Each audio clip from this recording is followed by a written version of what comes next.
Good evening and welcome to the BBC Election Centre. Tonight is the third time in just over 2 years that we've come here to discover the result of a major UK-wide poll. In 2015, David Cameron's election victory led, of course, to the 2016 referendum that he'd promised. That resulted in the vote for Brexit and Cameron's resignation.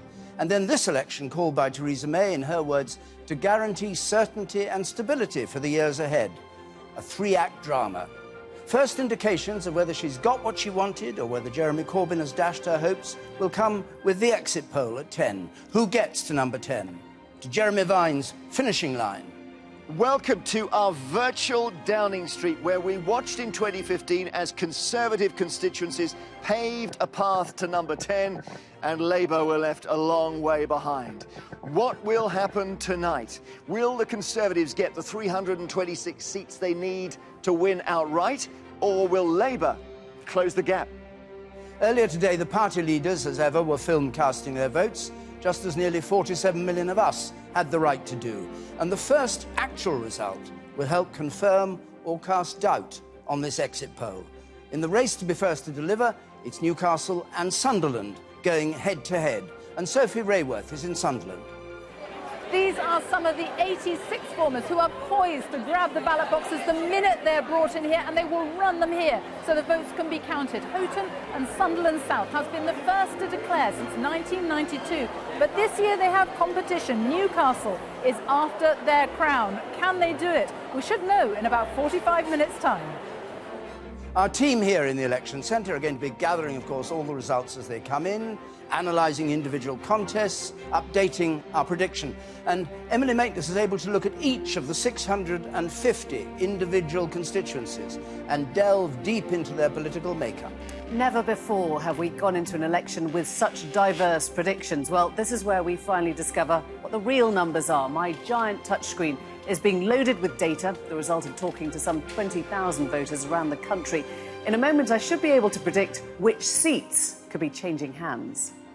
And on the balcony up there, Mishal Hussain will be joined by politicians and commentators to assess why what happened happened and what the likely consequences are.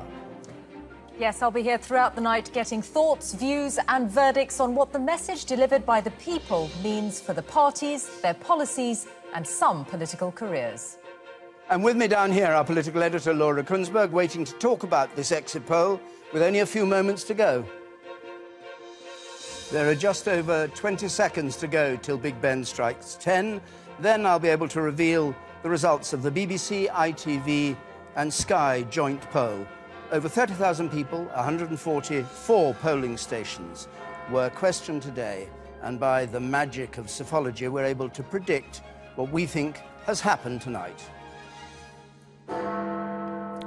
And what we're saying is the Conservatives are the largest party. Note, they don't have an overall majority at this stage. 314 for the Conservatives, that's down 17. 266 for Labour, that's up 34. The SNP, the Scottish National Party, 34, down 22. Treat that figure with a bit of caution for technical reasons about the exit poll, which I don't need to explain right now.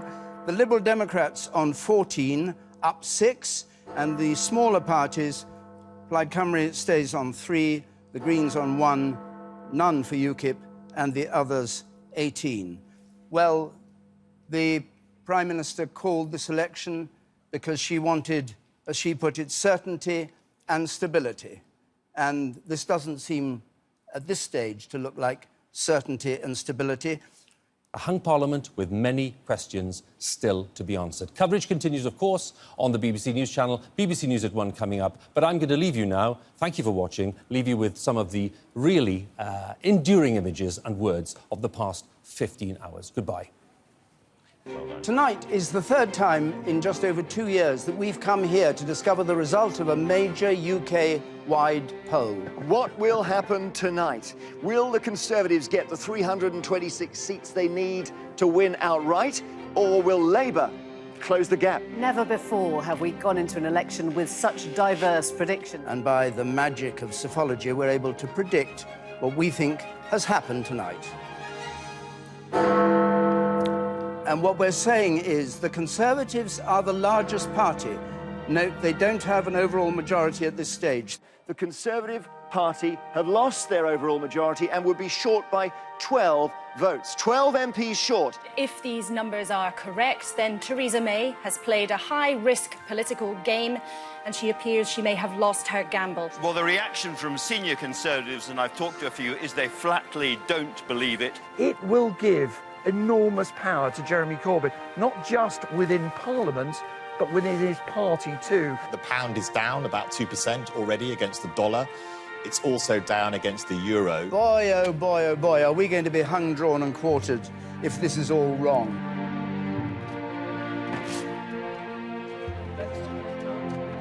Chi Onwurah, Labour Party, 24,071. It is the first sign of the night that maybe the country is going to drift from the Conservatives to the Labour Party.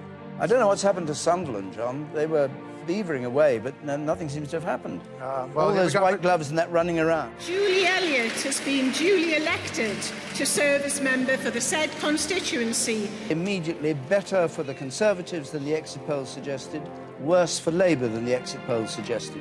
We're getting really conflicting signals. Help me with the technology here for a second. It's OK, it doesn't matter if we see you. We're going to need a new word for caveat soon.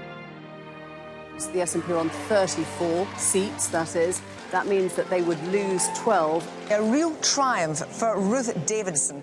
It makes it much, much less likely that we will see another Scottish independence referendum anytime soon. No election is complete without the swingometer, and we haven't seen the swingometer yet. So where is the swingometer? Nick Clegg, Liberal Democrats, 19,756. In politics, you live by the sword and you die by the sword. The electorate gives with one hand and takes away with the other. Will you come back into active politics? I would have absolutely no choice but to do exactly that. I am standing down today as the leader of UKIP with immediate effect. Marsha Chantol. Extraordinary. Labour have done some serious damage to Conservative seats in England. Well, the worst possible outcome would be a hung parliament. I would have thought that's enough to go, actually. Contrast that with the face of Theresa May, the look of a woman defeated, heavily made up, as if she'd been in tears earlier. At this time, more than anything else, this country needs a period of stability. Are you still a moron? Jeremy has performed infinitely better than anybody, probably including Jeremy, ever expected he could, and that Theresa May has performed infinitely worse. She now has to contend with the absolute horror of her parliamentary parties. She now has to obviously consider her position. We have been trying to get Boris Johnson to talk to us. No. David Davis to talk to us. No. Philip Hammond to talk to us. Went to his come and talk to us. No. So senior figures in the Tory party, stumm. Prime Minister, will you be stepping down? It looks as though our forecast is going to prove remarkably accurate. Maybe, in the end, the most accurate exit poll yet. It is a hung parliament, and that's the story. No one's won this election, so who's best to form a government? A stable government in the interest of the people. We believe the Labour Party can do that. Theresa May has no intention whatsoever of resigning. She will leave here in a couple of hours' time to go to Buckingham Palace to seek permission from the Queen to form a government. And the way we understand she will do that is with assurances from the Ulster Unionists that they will see her through in Parliament. Not a formal coalition, but an informal understanding between the Conservatives and the Democratic Unionist Party. I do hope that the result of the elections will have no major impact on the negotiations we are desperately waiting for. The government I lead will put fairness and opportunity at the heart of everything we do, so that we will fulfil the promise of Brexit together and, over the next 5 years, build a country in which no one and no community is left behind.